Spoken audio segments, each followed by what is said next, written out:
Son du ciel, vent violent, feu de Dieu, déferlant, Saint-Esprit, souffle sur nos vies. Renonçant à notre péché, les braises du réveil attisées, souffle de Dieu anime la flamme. Viens souffler à nouveau le tout parfum des cieux, déverse ton esprit, déverse ton esprit. Oh,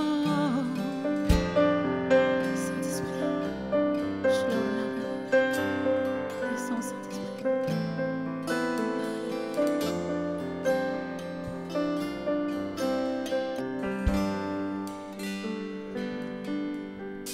Son du ciel, vent violent, feu de Dieu, déferlant, Saint-Esprit, souffle sur nos vies. Renonçant à notre péché, les braises du réveil attisées, souffle de Dieu ranime la flamme. Viens souffler à nouveau le doux parfum des cieux, lui déverse ton esprit, déverse ton esprit, ton onction sur nos vies, ta puissante présence, lui déverse ton esprit, déverse ton esprit, viens souffler à nouveau le doux parfum des cieux, lui déverse ton esprit, déverse ton esprit, ta puissance sur nos vies, ta puissante présence, lui déverse ton esprit, déverse ton esprit, déverse ton esprit, chante-le, déverse ton esprit, déverse ton esprit, déverse ton esprit, déverse ton esprit, oui, déverse ton esprit, déverse ton esprit, déverse ton esprit, déverse ton esprit, déverse ton esprit, déverse ton esprit, déverse ton esprit. Et maintenant, je te repose la question, comment vas-tu? Si tu es un parent fatigué, si tu es un jeune homme sans espoir, découragé, qui se pose beaucoup de questions, si tu es une femme qui a tellement d'attentes et qui ne voit rien se passer, si tu es une famille qui est dans une situation tellement complexe, si tu es une personne âgée où tu as des besoins et ça ne va pas, je te repose la question, comment vas-tu? Et en fait, la réponse, elle est dans sa présence. La réponse, elle est dans son Saint-Esprit. Et je voudrais t'annoncer ce matin que par sa puissance, il transforme. Alors, je ne connais pas ton besoin. Je ne sais pas si c'est la santé, les finances, peu importe. Je ne connais pas ton besoin. Mais je veux t'inviter à déclarer par sa puissance, par sa puissance, par sa puissance, par sa puissance. Puissance, il transforme. Par sa puissance, il guérit. Par sa puissance, déclare, il renouvelle. Il renouvelle. Par sa puissance, il agit. Par sa puissance, par sa puissance, il transforme. Par sa puissance, il guérit. Par sa puissance, par sa puissance, il renouvelle. Par sa puissance, il agit. Par sa puissance, par sa puissance, tu transformes Jésus, il transforme. Par sa puissance, tu guéris maintenant, Seigneur, dans ce lieu. Nous réclamons, Seigneur, le feu du Saint-Esprit qui descend et qui guérit, Seigneur Jésus. Nous déclarons que tu agis, Seigneur, que tu renouvelles dans le nom de Jésus, Seigneur Jésus. Peu importe où les cœurs se trouvent, Seigneur, tu es celui qui agit, qui transforme, qui guérit. Et nous déclarons que les maladies s'enfuient. Les maladies s'enfuient, les aveugles voient, les paralytiques sautent de joie, les stériles enfantent, les sourds entendent, par sa puissance, par sa puissance. Fais de ce chant la déclaration et la prière de ton cœur. C'est plus qu'un chant, c'est plus que des mots. Les maladies s'enfuient. Est-ce que tu es malade aujourd'hui? Alors déclare que ta maladie s'enfuit.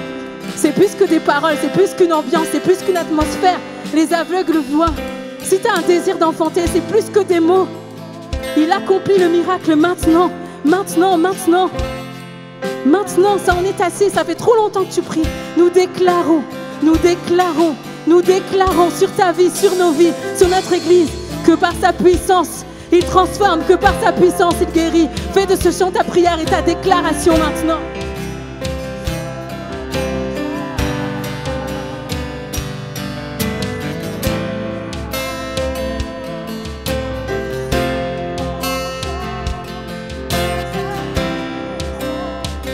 Par ta puissance, par sa puissance, par sa puissance, il transforme.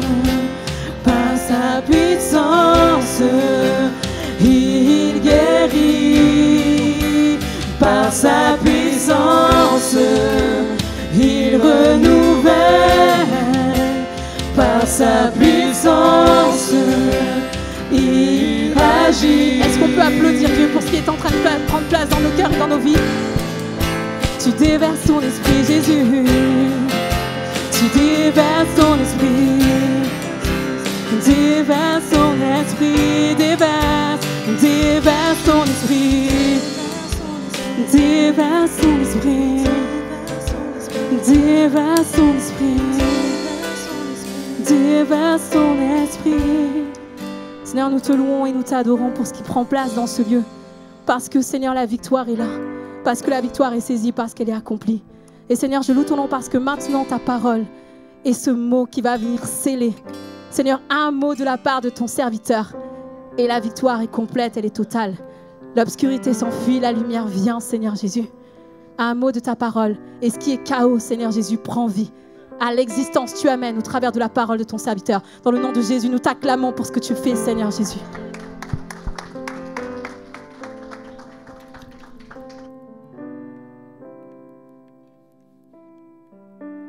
Amen.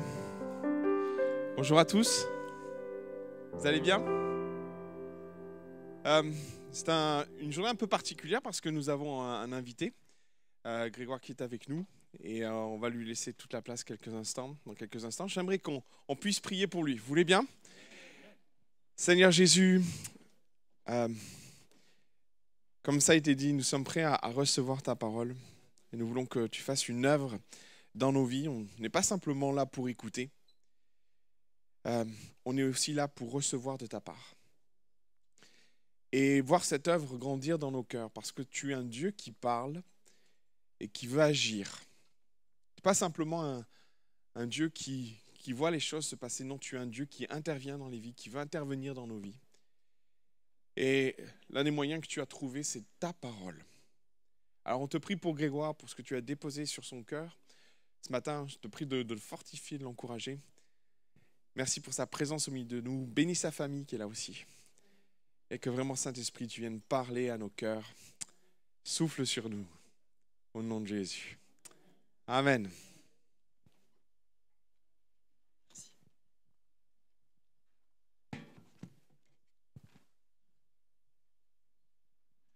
Bonjour à tous, comment allez-vous? Ça me fait très plaisir de vous rencontrer en chair et en os. Je vous vois via les lives, mais là je vous vois en chair et en os. C'est vraiment une joie pour moi, pour ma famille aussi. Il y a mon épouse qui est là avec mes 3 enfants, puis il y a aussi ma maman. Donc voilà, on est heureux d'être là et de partager la parole de Dieu ensemble. Est-ce que vous êtes prêts?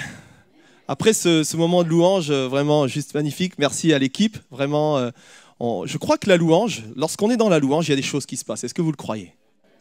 Et lorsqu'on loue Dieu, on donne, on apporte notre louange. Et le principe de Dieu, c'est que lorsqu'on donne, on reçoit. On ne le fait pas pour recevoir, mais on reçoit. Et je crois que ce matin, on va recevoir de la part de Dieu. Est-ce que vous êtes prêts à cela?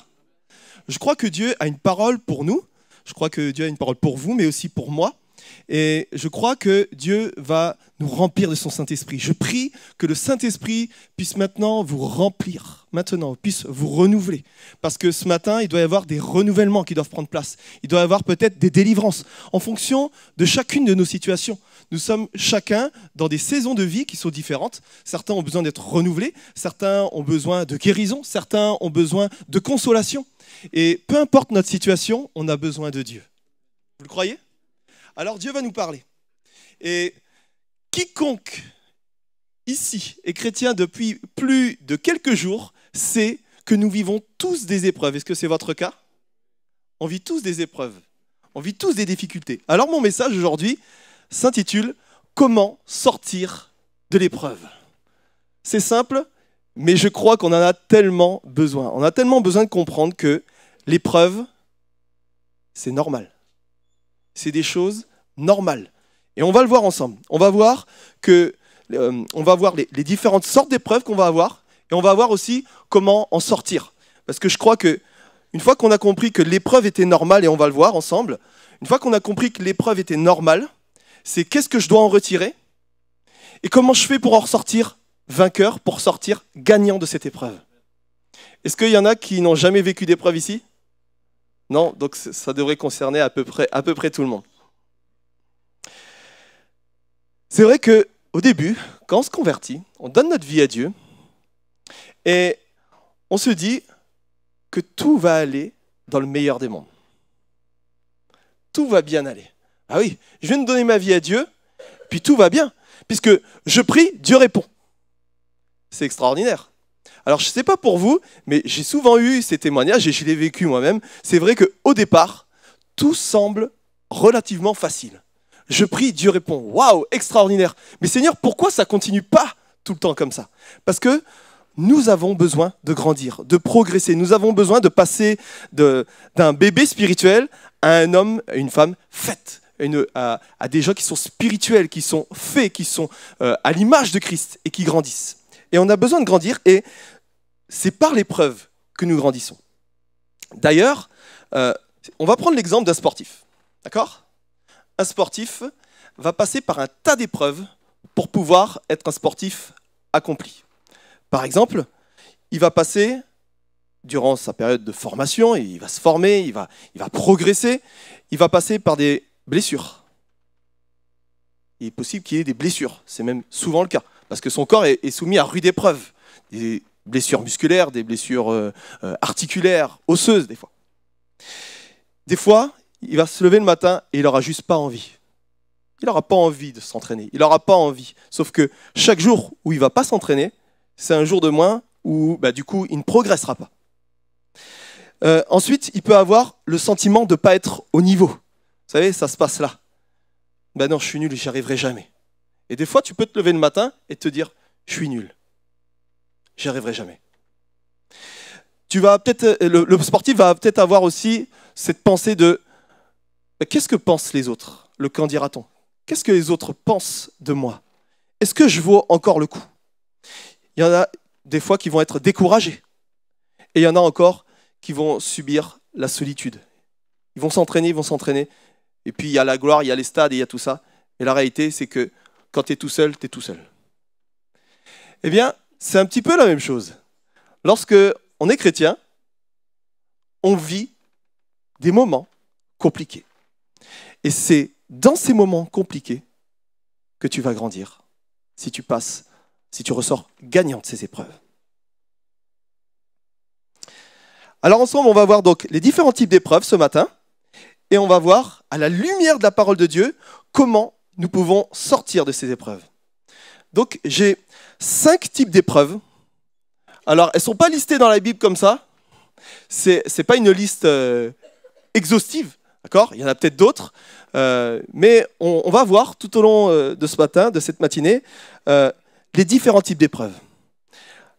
La première, on la connaît, c'est la tempête. Quand la tempête s'abat sur toi. Ça fait jamais plaisir quand on a une tempête. On va voir à quoi peuvent correspondre la tempête et les différentes épreuves qu'on peut vivre. Alors on va prendre tout de suite un texte qui se trouve dans Matthieu, chapitre 14, versets 22 à 29.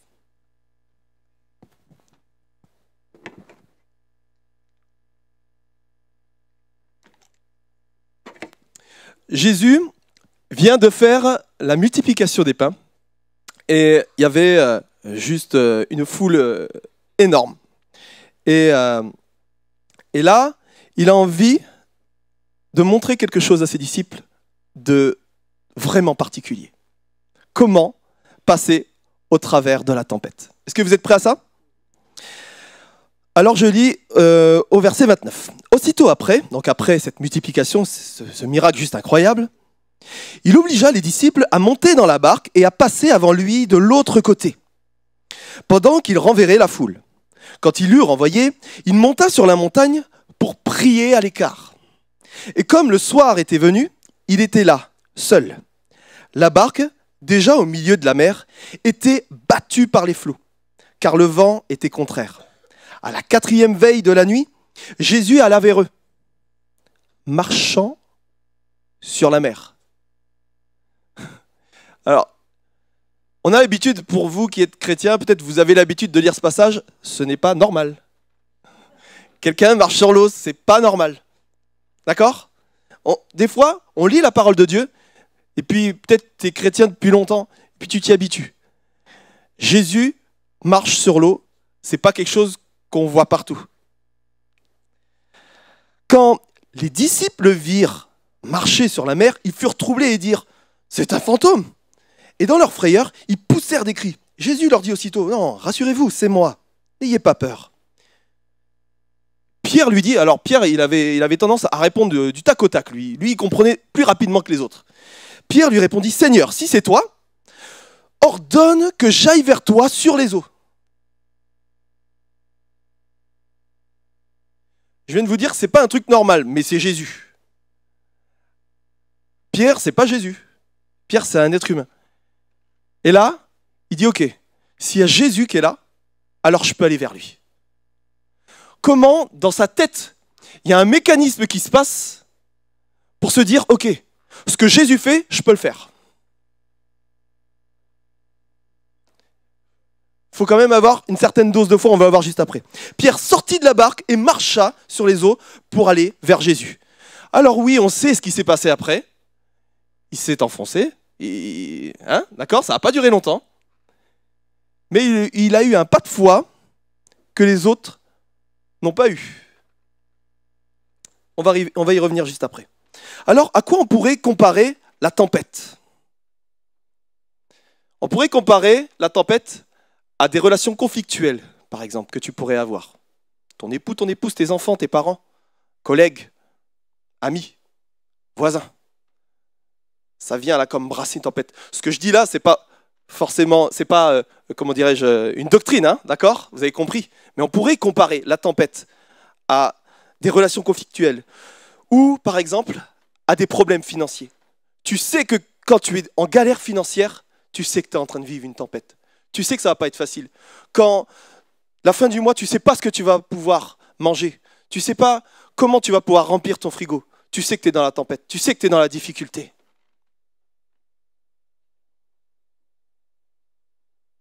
Alors, on va se référer par rapport à ce passage. Qu'est-ce que Pierre a fait ? Pierre a compris que pour sortir de cette tempête, il fallait aller vers Jésus. Donc la première chose, c'est la foi. La foi, on va la retrouver dans toutes les épreuves. Donc ça, c'est un dénominateur commun. Pour sortir de l'épreuve, nous avons besoin, tu as besoin, j'ai besoin de la foi. La foi en qui? En Dieu, en Jésus. Ok? Ça, c'est le dénominateur commun. Pour sortir d'une épreuve, on aura besoin d'avoir foi en Dieu, de croire. Si tu ne crois pas, tu ne verras pas la gloire de Dieu. Ou plutôt, la Bible dit, si tu crois, tu verras la gloire de Dieu. Ok? Donc, la première chose, c'est la foi. Mais à chaque fois, dans chaque épreuve, il y aura un élément qui va être différent. Ok? Dans la tempête, ce que j'ai pu noter, c'est qu'il fallait passer à l'action. C'est se mettre à l'action. Si tu as envie de noter comment sortir de l'épreuve, prends ton portable et note. Comment sortir de cette épreuve-là, de cette tempête? Mets-toi à l'action. Il faut avoir la foi, mais mets-toi à l'action. Pierre comprend qu'il va falloir faire quelque chose d'inhabituel pour sortir de cette situation. Pour sortir d'une barque et vouloir marcher jusqu'à Jésus, là, il faut faire quelque chose d'inhabituel. Ce n'est pas quelque chose qui est instinctif. Eh bien, tu es dans une relation conflictuelle, il va falloir que tu fasses quelque chose d'inhabituel. Peut-être demander pardon, peut-être aller voir cette personne, peut-être te soumettre à cette personne. J'ai eu tort de réagir de cette manière-là. Il va falloir que tu fasses quelque chose d'inhabituel. Tu as l'habitude d'être en confrontation, fais quelque chose d'inhabituel. Fais quelque chose qui... reste pas dans ta barque, sors de cette barque et va vers Jésus. Tu as des problèmes financiers et ça fait peut-être des années que ça dure. Parce que tu as l'habitude de faire, arrête de le faire et fais autre chose. Il faut que tu sortes de ta barque. Il faut que tu fasses autre chose. Fais quelque chose d'inhabituel. Il faut que tu sortes de cette tempête. Pour sortir de cette tempête, il y aura la foi en Dieu, bien sûr. Dieu peut t'aider dans ta situation, mais il va falloir que tu sortes de ta zone de confort, que tu sortes de cette barque pour pouvoir te sortir de cette situation. Ça va? Vous êtes avec moi? Ok. On va voir la deuxième épreuve, deuxième type d'épreuve. L'épreuve du désert. La traversée du désert. Ça, c'est pas simple.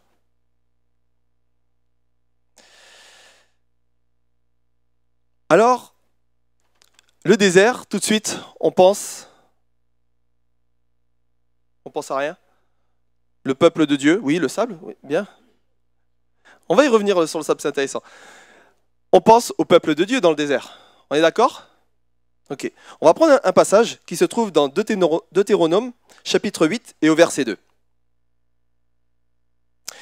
Souviens-toi de tout le chemin que l'Éternel, ton Dieu, t'a fait faire pendant ces 40 années dans le désert, afin de l'humilier, de t'éprouver, pour savoir quelles étaient les dispositions de ton cœur et si tu garderais ou non ses commandements. Toute personne ici qui est passée par le désert sait que ce n'est pas une période qui est simple. Parce que déjà, on comprend que c'est long. 40 ans. Et puis la notion de désert, tu comprends que ce n'est pas une plage. C'est long. Ça prend du temps. Et c'est difficile. Et il fait chaud. Et j'ai faim. Et j'ai soif. Et je suis peut-être tout seul. Et ça, c'est compliqué. Et si tu es dans une période de désert aujourd'hui, tu n'as qu'une seule envie, c'est d'en sortir. Tu as bien vu quelques mirages au loin, mais ça n'a jamais permis que tu puisses en sortir. C'est que des mirages. Alors on va voir comment sortir de ce mirage. Et quel pourrait être ce désert? Par exemple, ça pourrait être une maladie. Ça pourrait être la mort d'un être cher dont tu t'es jamais remis. Une séparation, un divorce. Ou une séparation avec, par exemple, un enfant qui est parti loin. Ou alors une sécheresse spirituelle. Il y avait un moment donné où tu avais ce feu pour Dieu. Dieu, c'était tout pour toi.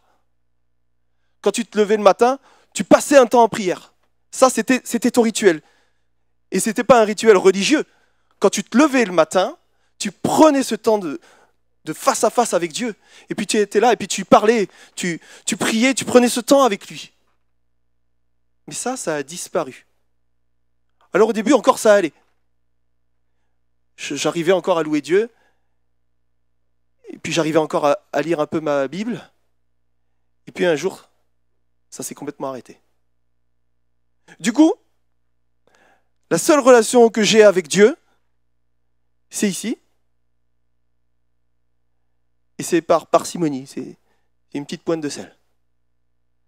Mais tu n'arrives plus à boire, tu n'arrives plus à t'abreuver de la parole de Dieu et de la présence de Dieu. Et tu es dans cette sécheresse spirituelle-là. Là, tu es dans un désert, mon ami. Tu es dans un désert, il va falloir en sortir. Et quand on a pris des mauvaises habitudes, c'est compliqué d'en sortir. La bonne habitude, ça c'est facile. On arrive facilement à sortir d'une bonne habitude. Mais la mauvaise habitude, quand elle a pris place, c'est compliqué de pouvoir en sortir.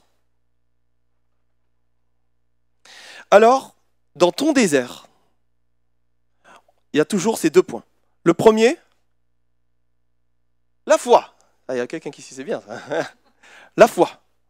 Dénominateur commun de toutes les épreuves, si vous voulez vous en sortir, il va falloir la foi en Dieu. Il va falloir y croire. Il va falloir croire en Dieu. Seigneur, tu es mon seul espoir. Et en toi seul, je vais pouvoir me sortir de cette situation. Le deuxième élément, c'est la persévérance. La persévérance. On voit que le peuple de Dieu a été éprouvé dans le désert. Tu as été 40 années dans le désert afin de t'humilier, que je t'humilie, que je t'éprouve pour savoir quelles étaient les dispositions de ton cœur et si tu garderais ou non mes commandements. Alors il y a cette notion de persévérance. Ça ne va pas être facile. Parce que nous, des fois, en tant que chrétiens, et surtout dans le monde évangélique, on a tendance à se dire, bah ok, je prie, hop, Dieu agit. Puis ça y est, je suis sorti de ma situation. Mais des fois, ça va demander des efforts. Ça va demander de la persévérance. Que le matin, tu n'arrives plus à prier, ça fait des années, et ben il va falloir que tu te fasses violence. Il va falloir que tu te lèves, peut-être un quart d'heure plus tôt, 20 minutes, 30 minutes, et puis que tu dises, ok Seigneur, au début, je me force. C'est malheureux, hein? Mais des fois, quand on est passé par une période de désert, bah c'est ça. C'est que, ok Seigneur, je me force. Et au fur et à mesure, je peux vous garantir que ça va devenir une habitude. Et une habitude dans la prière, je peux vous garantir que ça, vous n'allez plus vous forcer. Ça va venir tout seul. Et au contraire, vous allez passer des moments extraordinaires dans sa présence.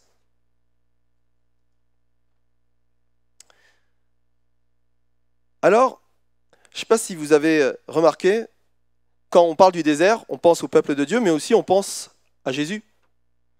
Jésus qui a été tenté dans le désert. Est-ce que vous avez remarqué qu'il n'a pas été tenté au bord d'une plage? Il était là, il était tout seul. Dans un désert, on est tout seul. Au bord d'une plage, il y a du monde. Il y a de la distraction. Dans une plage, il y a du monde. On peut acheter à manger auprès des pêcheurs qui ne sont pas loin. Il y a peut-être des commerçants. Il y a de la vie. Là, non. Il était tout seul. Dans un désert, on est tout seul. Et là, Jésus a été tenté au moment où il était faible physiquement. Dans ses forces, il était faible et il était tout seul.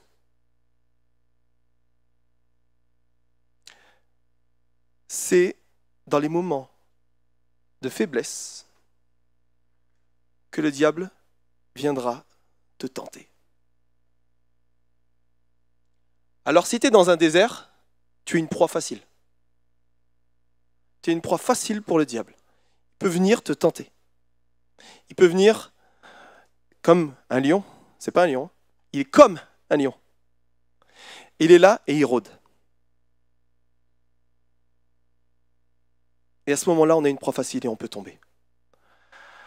Ah, mais je comprends mieux. Alors passons au point suivant.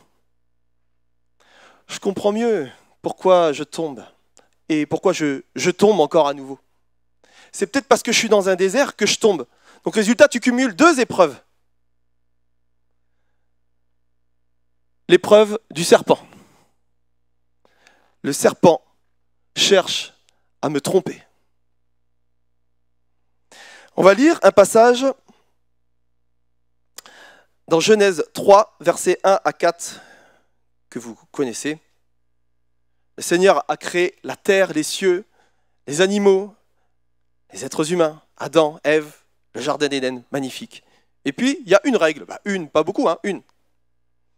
Tu ne mangeras pas du fruit de cet arbre-là. D'accord, c'est très clair. Je peux tout manger, je peux tout faire, je suis libre, je suis avec ma femme, je suis en harmonie avec ma femme, avec Dieu, avec les animaux, la nature, tout va bien. Il y a une règle, pas deux, une. Le serpent était le plus rusé de tous les animaux des champs que l'Éternel Dieu avait fait. Il dit à la femme, Dieu a-t-il réellement dit? Vous ne mangerez pas de tous les arbres du jardin? La femme répondit au serpent, nous mangeons du fruit des arbres du jardin, mais quant au fruit de l'arbre qui est au milieu du jardin, Dieu a dit, vous ne mangerez pas et vous n'y toucherez pas, de peur que vous ne mouriez. Alors le serpent dit, non, vous ne mourrez pas, ne vous inquiétez pas. Alors, tu es dans un désert, tu es une proie facile, et là maintenant, le serpent vient. Et il vient faire quoi? Te dire, Dieu a-t-il réellement dit? Et là, quand on est tenté, quand tu es dans la tentation, c'est toujours en te disant, Dieu a-t-il réellement dit? On remet en doute la parole de Dieu. C'est pas vrai? Ça vous arrive des fois d'avoir ces petites paroles là qui viennent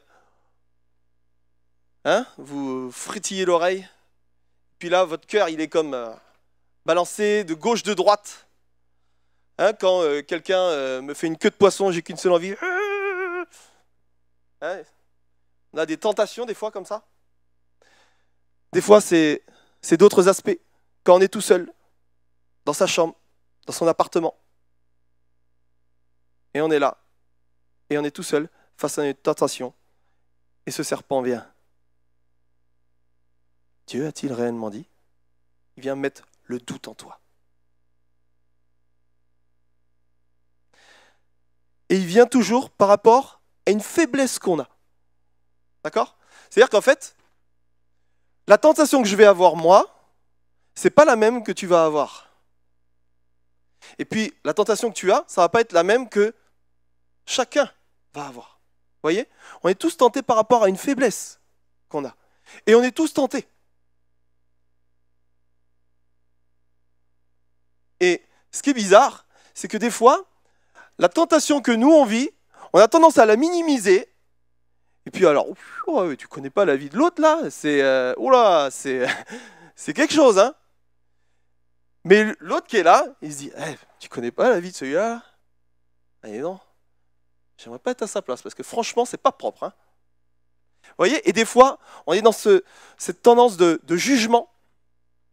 Mais la réalité, c'est que péché, c'est péché, et qu'on est en dehors de ce que Dieu veut dans ces circonstances-là. Est-ce que vous êtes d'accord avec moi? Alors, ne nous jugeons pas les uns les autres par rapport à tous ces aspects de tentation et de vie. On a juste besoin d'être, nous, le plus possible raccord avec la parole de Dieu, avec l'Esprit de Dieu. Comment je suis, quelle vie je vis dans le lieu secret, là où il n'y a personne qui me voit.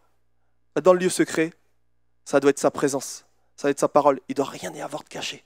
Dieu connaît toutes choses. Il t'aime et il veut t'aider et te sortir de cette épreuve.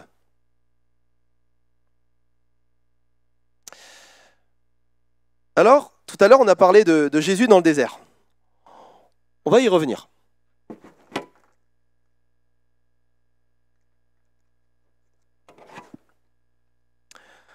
Alors, Jésus est allé lui-même dans le désert. Il fallait qu'il soit tenté en toutes choses.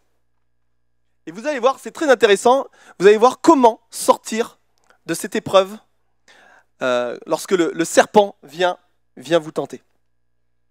Le diable lui dit, « Si tu es le Fils de Dieu, ordonne à cette pierre qu'elle devienne du pain. » Jésus lui dit, « Il est écrit, l'homme ne vivra pas de pain seulement. » Le diable, l'ayant élevé, lui montra en un instant tous les royaumes de la terre et lui dit, « Je te donnerai toute cette puissance et la gloire de ces royaumes, car elle m'a été donnée, et je la donne à qui je veux. Si donc tu te prosternes devant moi, elle sera tout à toi. » Jésus lui dit, « Il est écrit, tu adoreras le Seigneur ton Dieu, et tu le serviras lui seul. » Bon, le diable là, on n'a pas fini. Il s'est dit, ok, je lui propose deux choses, ça ne marche pas. Maintenant, je vais employer la parole de Dieu. Et le diable le conduisit encore à Jérusalem et le plaça sur le haut du temple. Et il lui dit, si tu es fils de Dieu, jette-toi d'ici bas, car il est écrit, tu donneras des ordres à ces anges à ton sujet, afin qu'ils te gardent, et ils te porteront sur les mains, de peur que ton pied ne heurte contre une pierre. Jésus lui répondit, il est dit, tu ne tenteras point le Seigneur ton Dieu. Après l'avoir tenté, et toutes ses manières, le diable s'éloigna de lui jusqu'à un moment favorable. Alors, je vous questionne. Le premier élément pour sortir de l'épreuve du serpent. La foi. Ah, cool.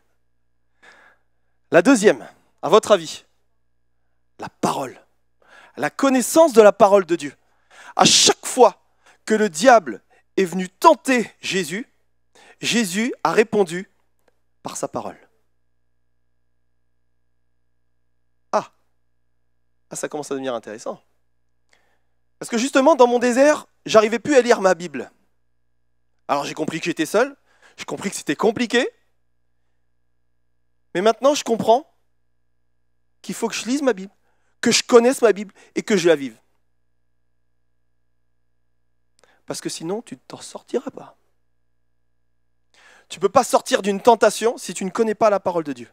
Parce que lorsque le diable vient te tenter, lorsqu'il y a des tentations qui surviennent, le seul moyen de t'en sortir, c'est la foi avec la connaissance de la parole de Dieu. Si tu ne lis pas ta parole de Dieu, tu ne la connais pas. Ah, ça commence à devenir intéressant. On commence à avoir des clés pour s'en sortir. Ça vous parle un peu ? Parce que lorsque on connaît la parole de Dieu, le diable vient. Et lorsqu'il y a ces pensées qui viennent, eh bien à l'intérieur de moi et dans mon cœur, je peux répondre. Non. Et on sait qu'on est en harmonie avec la parole de Dieu. Parce que des fois, on a tendance à se dire et à essayer de faire des petits compromis. Bon, c'est pas très grave. C'est pas grand-chose. Après tout. Mais si tu connaissais la parole de Dieu, eh bien tu saurais que ça, c'est pas en harmonie avec ce que Dieu veut. Et lorsque on est près de Dieu et lorsqu'on connaît sa parole, on sait ce que Dieu veut. Des fois, il m'arrive dans un entretien, dans les bureaux, on est là et puis on parle avec des chrétiens. Et puis, qu'est-ce que Dieu veut dans cette situation ? Ben, je ne réponds pas. C'est à vous, c'est à toi de répondre à la lumière de la parole de Dieu. Qu'est-ce que Dieu va répondre à ce moment-là ? Qu'est-ce que Jésus aurait répondu à ce moment-là ? Et c'est ça, c'est ce genre de questions qu'on doit se poser. Et à ce moment-là, on trouve le chemin pour s'en sortir. Si on donne quelque chose de tout cuit, tout prêt, j'ai par expérience de comprendre qu'en fait, les gens ne vont pas le faire. Alors, n'essayez pas de trouver des solutions auprès d'un frère, d'une sœur, d'un pasteur ou autre. La solution, elle est auprès de la parole de Dieu. Je suis désolé, Pierre. Je viens de t'enlever une dizaine de rendez-vous. La solution, elle est dans la parole de Dieu. D'accord ? Vous voulez sortir de cette situation, de cette épreuve, des tentations que vous vivez ? Approchez-vous de Dieu. Et il va vous en sortir. Ok. Maintenant, il est temps d'affronter la prochaine épreuve, le géant, Goliath. On va lire un passage dans 1 Samuel, chapitre 17, versets 37 à 40. Alors ce passage est très intéressant.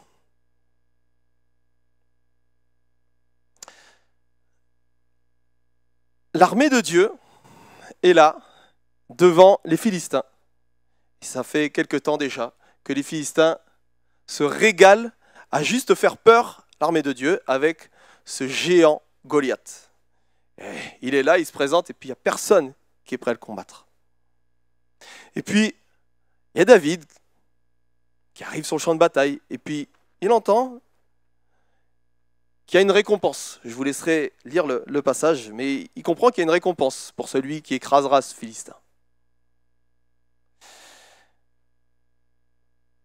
Et David dit à Saül, « Ton serviteur faisait paître les brebis de son père. Et quand un lion, un ours venait en enlever une du troupeau, je courais après lui. » C'est pas le lion qui court ou l'ours qui court après David, c'est l'inverse. C'est intéressant quand même. Il court après. Bon, très bien. Je le frappais, j'arrachais la brebis de sa gueule. S'il se dressait contre moi, si jamais il n'était pas content en fait, je le saisissais par la gorge, je le frappais et je le tuais. Bah, rien que ça. Pour un petit bonhomme, intéressant. C'est ainsi que ton serviteur a terrassé le lion et l'ours. Il en sera ainsi de même du Philistin, de cet incirconcis. Donc, on comprend que c'est quelqu'un qui n'aime pas Dieu. D'accord ? Comme de l'un d'eux, car il a insulté l'armée du Dieu vivant. Le lion et l'ours, ils n'avaient pas insulté l'armée du Dieu vivant. Donc là, il voit le lion et l'ours là, et il voit Goliath ici. Enfin, c'est de la rigolade. C'est de la rigolade face au lion et à l'ours. Alors, David dit encore, parce qu'il répète au cas où que Saül n'ait pas bien compris, « L'Éternel qui m'a délivré de la griffe du lion et de la patte de l'ours me délivrera aussi de la main de ce Philistin. » Et Saül dit à David, « Va, et que l'Éternel soit avec toi. » Bah oui, tu m'étonnes. Puisqu'il n'y a personne qui veut se mesurer à lui, il dit, bon, bah, autant qu'il y en ait un, hein. Bonne chance. Saül, quand même, tu ne vas pas y aller comme ça.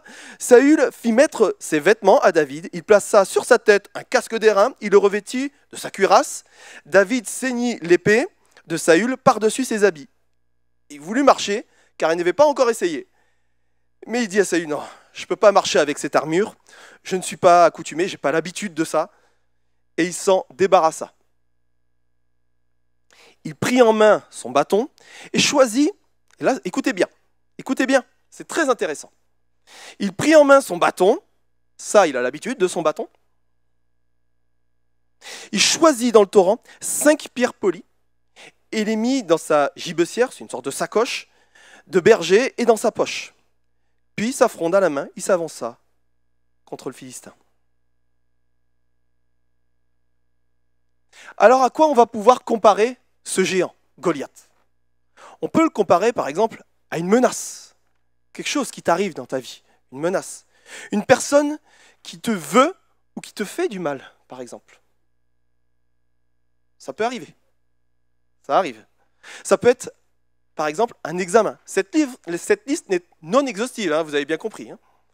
Un examen, un travail que tu recherches et que tu n'arrives pas à avoir. C'est comme un Goliath, c'est immense devant toi. Alors, quels sont les éléments qu'on va avoir à notre portée, avec la parole de Dieu, pour pouvoir se sortir de cette situation et affronter ce géant? La première, la foi. Ok. La deuxième, vous avez une idée? Il nous a parlé du lion, de l'ours, et puis il nous a parlé des pierres qu'il a ramassées. La préparation. Il était prêt. C'était facile pour lui. Quand on lui parle de ce Philistin, il ne s'est pas dit « Ok, alors là, je vais user d'un stratagème juste incroyable. Oui, effectivement, ta cuirasse, je vais peut-être la prendre parce que je vais en avoir besoin. » Non, il était prêt. Dans son cœur, dans sa tête, il savait où il allait. Il y a un géant qui se dresse devant lui, il n'a pas peur, il a la foi en Dieu, ça c'est la première des choses. La deuxième des choses, c'est qu'il était prêt, il avait l'habitude. Si on reprend l'exemple du sportif tout à l'heure, le sportif doit s'entraîner à très haut niveau d'intensité dans ses entraînements, parce que lorsqu'il a une compétition, on va avoir ce genre d'intensité-là. S'il s'entraîne à cette intensité-là, lorsqu'il va arriver en compétition, il va être complètement dépassé. Lui, David, il s'est entraîné à ce niveau d'intensité avec le lion et l'ours. Il le saisissait par la gorge. Moi, ça ne m'arrive pas tous les jours de faire ça. Il le saisissait par la gorge, il prenait l'agneau et il mettait une trempe et il tuait l'ours et le lion. Il s'entraînait à ce niveau d'intensité-là.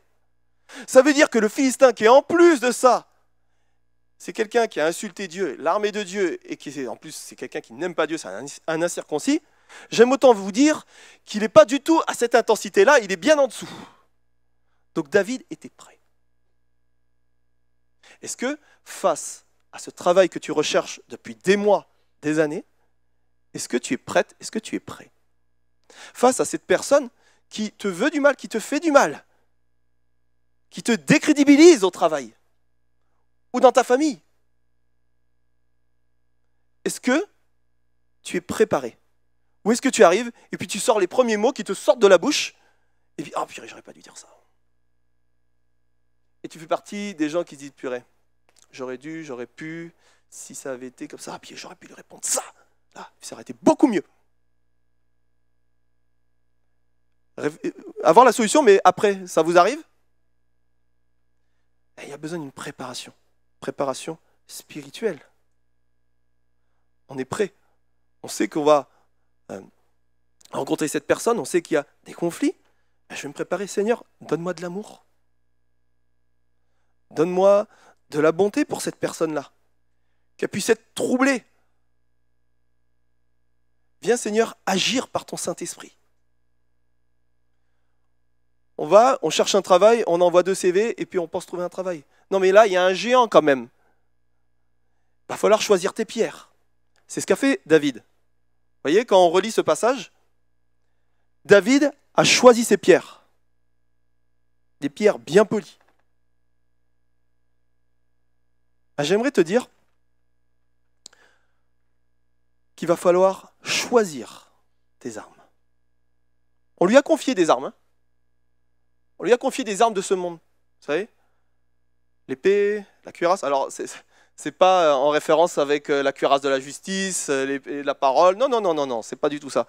On comprenait bien que c'était des armes de guerre, des ci-bas de ce monde. Nous ne sommes pas appelés à lutter avec la chair et le sang, par la chair et le sang, et par l'Esprit de Dieu. Et vous savez, des fois quand on a une relation conflictuelle, quelle qu'elle soit, notre première, je dirais, habitude, notre première façon de faire, notre premier réflexe, moi y compris, c'est de réagir avec les armes d'ici-bas. Je vais lui mettre une bonne soufflante, ça va lui faire du bien. Non. Dieu te demande de choisir tes pierres, de te préparer. Parce que si tu es prêt, si tu es prête, alors tu pourras affronter cette personne, non pas avec la chair et le sang, mais avec la parole de Dieu. Et à ce moment-là, tu verras que la situation va se dénouer d'une manière incroyable. Tu seras toi-même choqué de la situation, parce que Dieu aura pris en main la situation. Vous l'avez peut-être vécu. Est-ce que quelqu'un l'a déjà vécu? Eh bien, pour toi qui ne l'as pas encore vécu, tu vas peut-être le vivre. D'accord? Donc, simplement, pensez que, oui, je dois comprendre qu'il y a cette notion de préparation. Je dois me préparer en sa présence. La dernière épreuve qu'on va évoquer aujourd'hui, ça va, vous êtes toujours avec moi?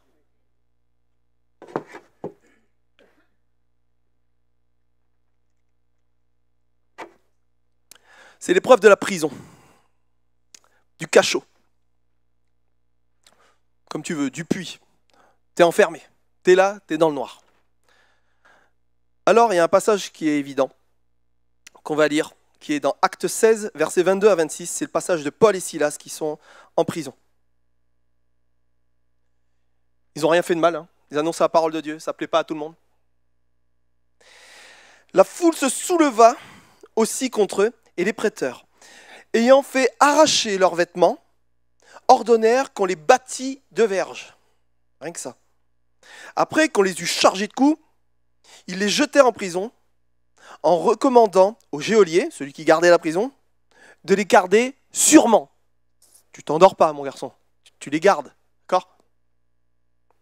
Le geôlier, ayant reçu cet ordre, les jeta dans la prison intérieure. Intérieur, ça me fait penser à quelque chose de pas bon.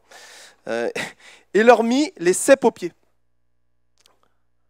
C'est un bois qui les empêchait de pouvoir sortir. C'est un bois de vigne. Hein. Vers le milieu de la nuit, Paul et Silas priaient et chantaient les louanges de Dieu. Et les prisonniers les entendaient. Tout à coup, il se fit un grand tremblement de terre. En sorte que les fondements de la prison furent ébranlés.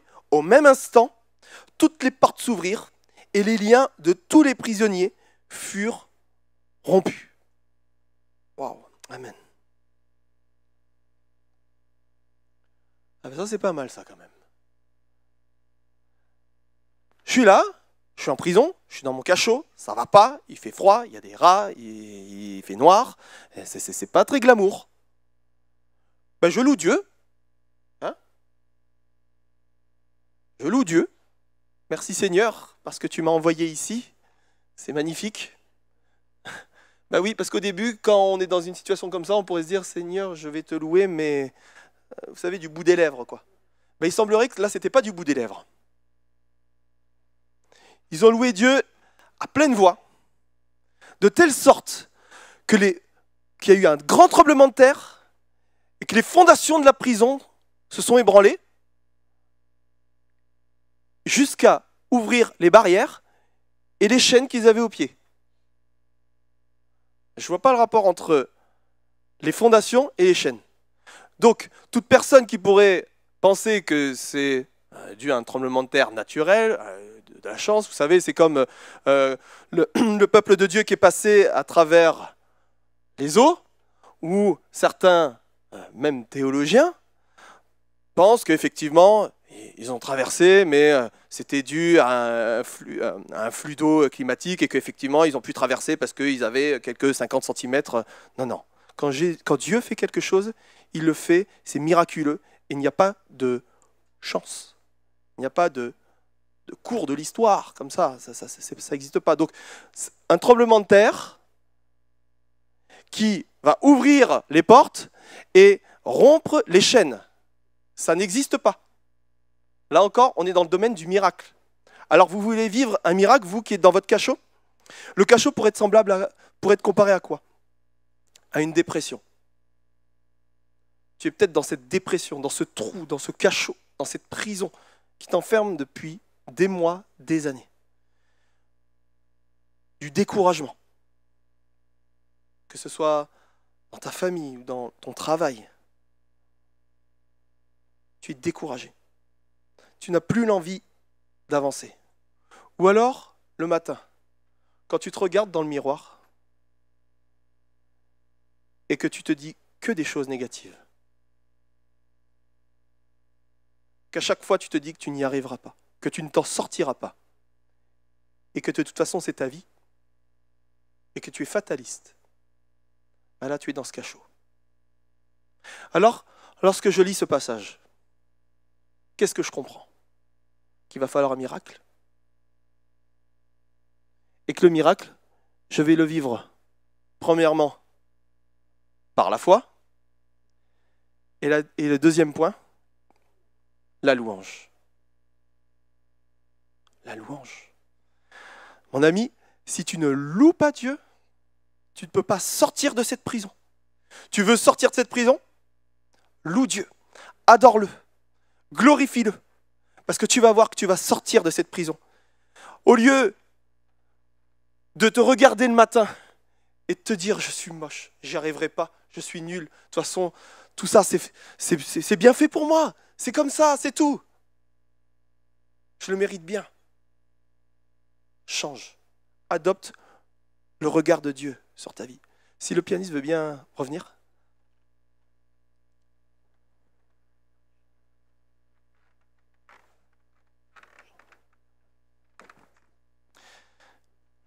Et on est dans nos épreuves. Tu es peut-être dans cette épreuve du cachot, de la prison. Et pour t'en sortir, il faut que tu comprennes que tu vas devoir avoir la foi en Dieu, mais il va falloir que tu loues Dieu. Il va falloir que tu l'adores. Non, mais c'est pas facile. C'est bien gentil, Greg, ce que tu me dis là, mais c'est pas facile. Parce que moi, ça fait des années que ça dure. J'ai bien essayé de louer Dieu. Ça ne marchait pas. Et quand tu es dans ce trou, dans ce puits, dans ce fond, dis-toi bien que c'est pas parce que tu vas louer Dieu une seule fois que ça y est. Il va falloir, Seigneur, je te loue, je t'adore. Et tous les matins, tu prends le temps d'adopter le regard de Dieu sur ta vie. Seigneur, je suis ton enfant. Et tu m'aimes. Et je vais adopter ce regard que Dieu a sur moi. Je voudrais vous inviter à courber les têtes maintenant. On va prendre un temps simplement dans la présence de Dieu parce que je crois que le Saint-Esprit veut agir ce matin. Je crois que le Saint-Esprit veut restaurer des vies. Je crois que le Seigneur veut te sortir de la prison dans laquelle tu es. Te sortir du désert dans lequel tu es. Et ça fait 40 ans que ça dure. Ça fait une éternité. J'en peux plus. J'en ai marre. Je suis assoiffé. J'ai soif, mais j'arrive plus à m'approcher de Dieu.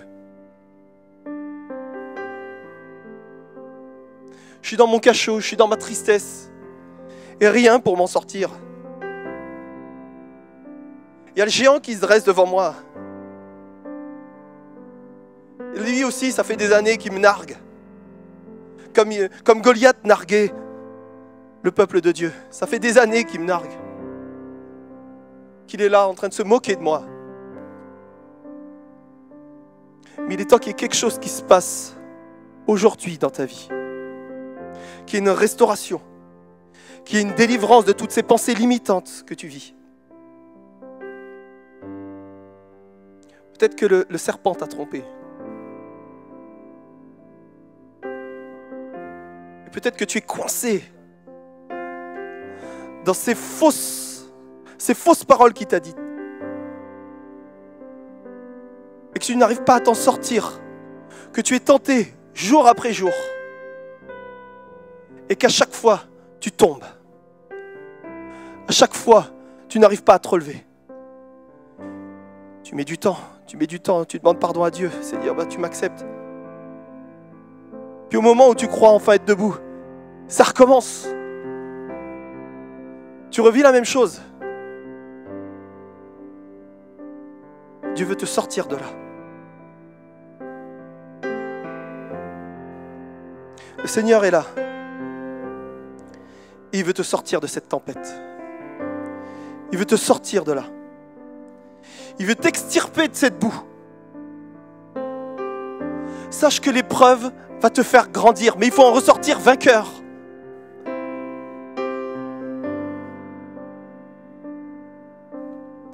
Seigneur, je prie maintenant que tu puisses toucher maintenant. Alors que maintenant nous sommes là et nous allons tous prier ensemble. Nous pouvons tous lever la voix parce que le Seigneur, le Saint-Esprit veut toucher. Levons-nous ensemble dans la présence de Dieu. Nous sommes là face à Dieu et Dieu veut te délivrer. Dieu veut t'aider. Dieu veut te sortir de cette situation. Il ne veut pas que tu restes dans cette situation. Il ne veut pas que tu restes dans cette situation de défaite. Dieu veut que tu aies la victoire sur ces épreuves que tu vis. Ce n'est pas la volonté de Dieu que tu restes dans cette situation. Mais Dieu veut bel et bien te sortir de cette situation pour t'amener de victoire en victoire. Cela ne veut pas dire que tu ne rencontreras pas d'autres épreuves, mais tu sauras comment les affronter. Tu sauras comment passer outre, comment avoir la victoire au nom de Jésus. Parce que par nous-mêmes, nous ne pouvons rien. C'est au nom de Jésus que nous avons la victoire. Alors oui, Seigneur, viens maintenant remplir ton peuple de ta présence. Je prie maintenant pour un feu nouveau. Je prie maintenant pour que tu puisses toucher les cœurs, toucher les vies. Maintenant, viens remplir de ton Saint-Esprit. Et qu'il puisse y avoir comme un déclic, une prise de décision par rapport à toutes ces épreuves, Seigneur, que nous sommes amenés à vivre, qui vont nous amener à grandir, mais que nous avons besoin de voir et de te voir à l'œuvre. Nous avons besoin de prendre la victoire au nom de Jésus. Alors je t'invite maintenant à formuler une prière. Je ne vais pas te demander de répéter après moi, mais simplement formule une prière. Seigneur, délivre-moi de cette épreuve. Aide-moi à comprendre ce que j'ai à comprendre. Parce que des fois nous sommes là, Seigneur, mais pourquoi ? Pourquoi moi ? Pourquoi ça m'arrive ? Nous sommes là uniquement dans le pourquoi. Mais le Seigneur veut que tu comprennes quelque chose. Il veut que tu comprennes cette épreuve pour pouvoir en ressortir vainqueur. Alors je t'encourage à prier, à prendre ce temps. Je vais te laisser 2-3 minutes simplement, voilà, à demander à Dieu, Seigneur, aide-moi. Seigneur, aide-moi. Aide-moi dans cette épreuve que je vis. Seigneur, j'ai tellement besoin de toi. J'ai tellement besoin que tu m'aides au quotidien. J'ai tellement besoin, Seigneur, que tu me délivres. Tu vois cette situation, Seigneur, qui me colle à la peau depuis des années, Seigneur. Je crois, Seigneur, que tu es tout puissant pour pouvoir me guérir, pour pouvoir me délivrer, pour pouvoir me permettre de m'en sortir, Seigneur. Je crois en toi, Seigneur. Merci, mon Dieu, de ce que tu fais dans ma vie, Seigneur. Au nom de Jésus. Amen. Amen. Est-ce qu'on peut applaudir le roi des rois ? Amen.